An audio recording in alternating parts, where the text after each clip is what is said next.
What's up, family? How you guys doing today? Idle here from Milky Tech, and today we'll be doing my very first PC build guide. Let's get this done.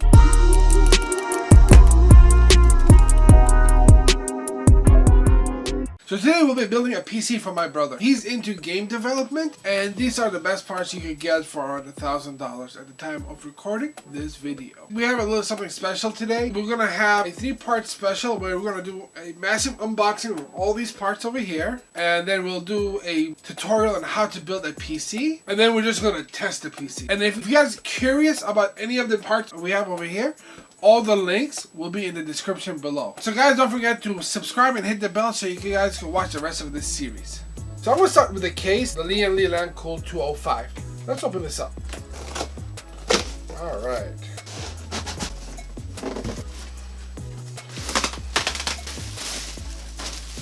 So the reason why I chose this case is because I like the aesthetics of the case.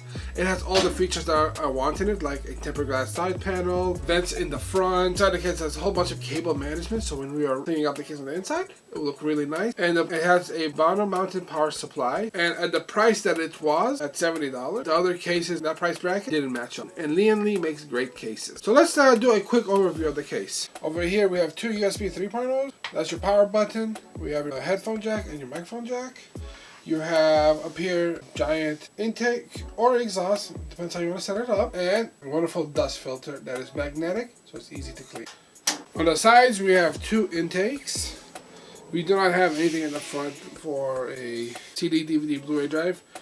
Those, nobody really uses those anymore, so we just have a nice smooth front. On the side we have a beautiful big tempered glass. Normally I'd like to remove the protective film, but since this is going to my brother, I'll let him do the honors. On the back, up here we have a little punch out over here for external water cooling.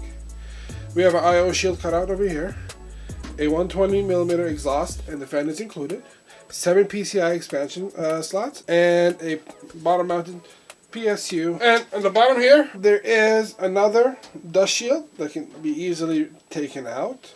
It's not magnetic, but it's held by all these clips over here. And you can remove the hard drive case in the inside if you need more space with these 4 thumb screws. So let's look inside of the case.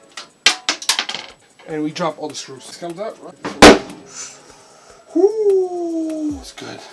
Tempered glass. On the inside, there is already 2 mounted 120mm fans. The maximum motherboard size that can fit in here is an ATX. You go anywhere from a mini ITX to an ATX size. There's a whole bunch of areas for cable management. So let's open up where the power supply is going to live. It has its own compartment, which is nice. Keep the heat from the power supply away from the rest of the system.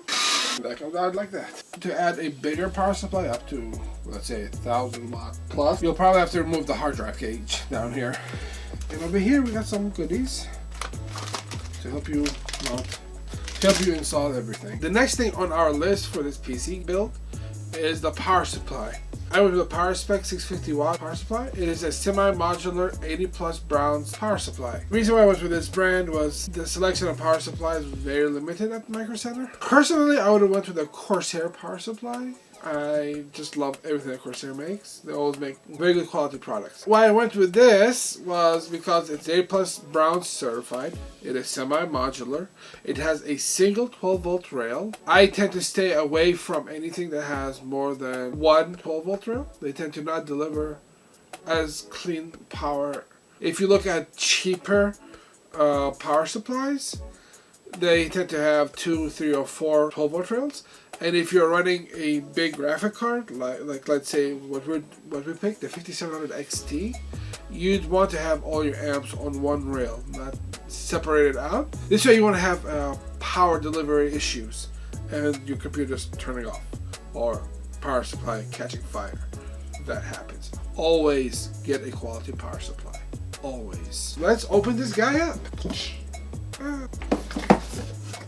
Very great with the user manual.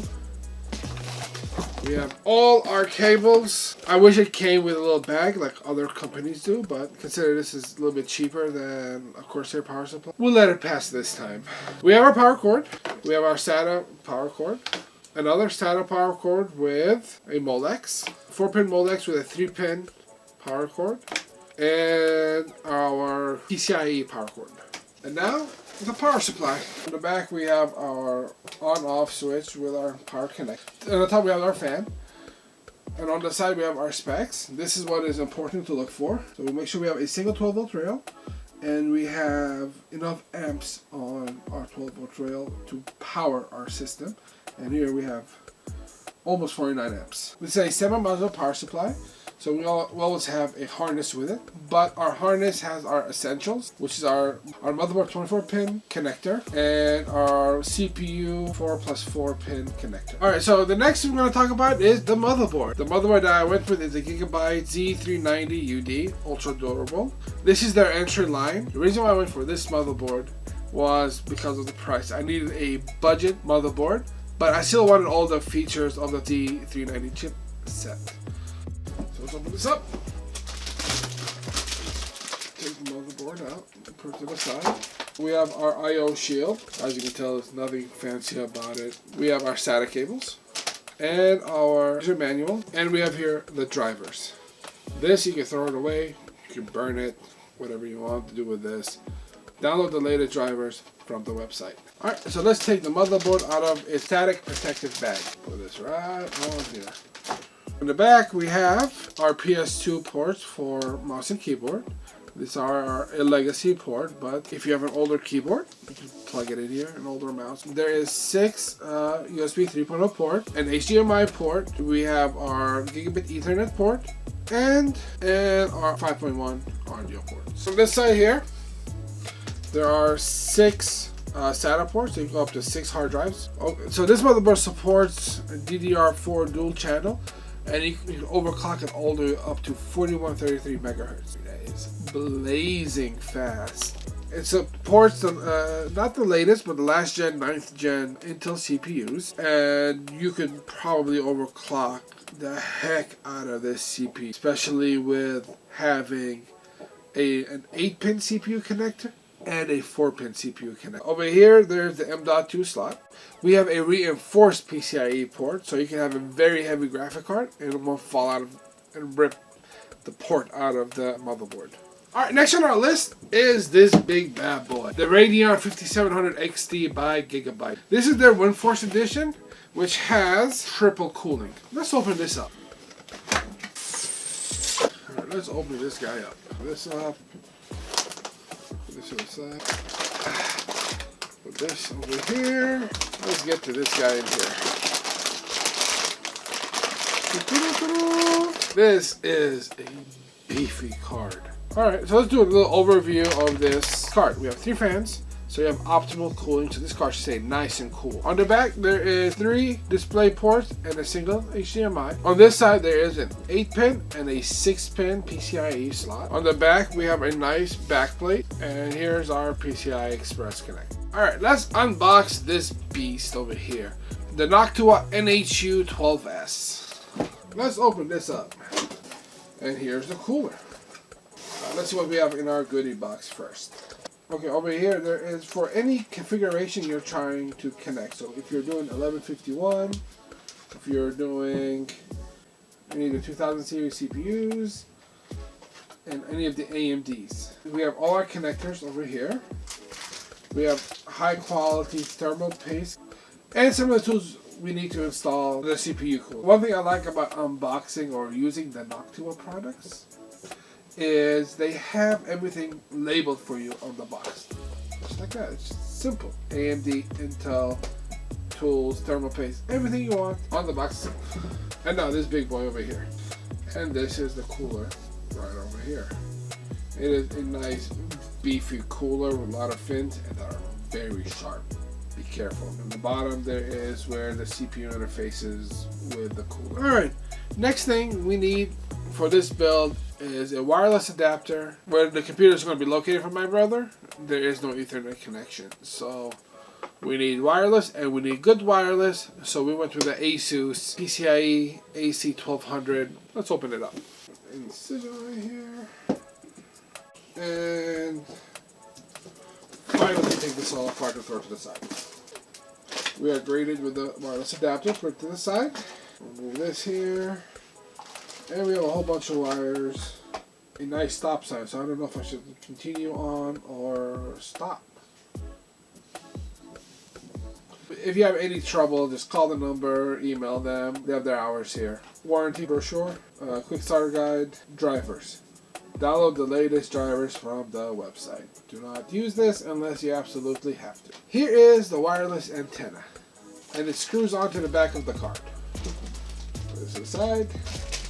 Here is a reducing bracket if you're having one of those very small form factor PCs and you want to use this card, because it comes pre-installed with the regular size one, so you just put this on. And here is the card in all of its tiny glory. Here's where the antennas connect. This is the PCI 1X slot. This is the network adapter connected. What's good about this, if you ever want to upgrade your wireless adapter, you can. And these are the last three parts we need to build this PC. Our RAM, our CPU, and our NVMe drive. So let's start off with the RAM, because that's the easiest one to open up. We have a sticker, you put it on, you get instant 5% performance increase, and these are the sticks of RAM. The reason why we chose these, because the price was decent, the performance was there, and G.Skill makes good RAM. And it's black PCB, I like that. I wish it had heat spreaders on it, but it's functional, and that's what we need, is function. Next thing is our CPU. Open this up. I hope I didn't cut the CPU. Here's the CPU, it's protectiveness. Here's our user guide with a sticker in the back. It's another 5% performance if you put it on your case. You pop these tabs up, and here is the CPU in all of its glory. And lastly, our NVMe SSD by Inland. The reason why we chose this, it's high performing and it fits within our budget. And now lastly, the Redragon mouse, keyboard, mouse pad combo. Reason why we chose this is we're kind of over budget, and this fit everything that he needs. Let's open it up. Pop this open. Let's see what comes out. Everything comes out. Awesome. Firstly, we have our keyboard. We have another sticker. That's another 5%.